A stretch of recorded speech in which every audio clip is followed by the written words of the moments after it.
Hello! Welcome to Milltown Threads, a presentation of the Mill Museum and the Last Green Valley. Today it's Monday. It's laundry day. This is the way we wash the clothes, wash the clothes, wash the clothes. The first step would be to heat up water on the wood or coal stove and fill the tub with hot water. Next, pieces of soap. The ends of bars of soap would be placed in the soap saver, and this would go into the laundry and swish it around in the water and get bubbly, soapy water.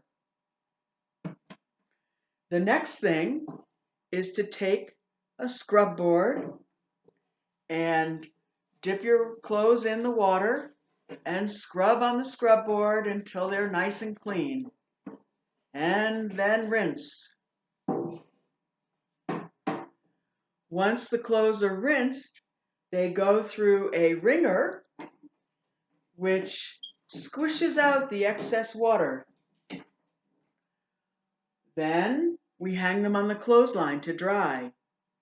And maybe on Tuesday might be ironing day. So here's an iron. It's made of iron. It doesn't have a cord. It gets hot by setting it on top of the wood or coal stove. And this is used to press out the wrinkles in the cotton garments.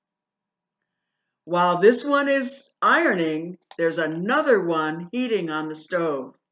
So when this one gets too cold, we switch it out and use the other one. Laundry was a lot of work. Sometimes it took 2 days. Much more work than in modern times.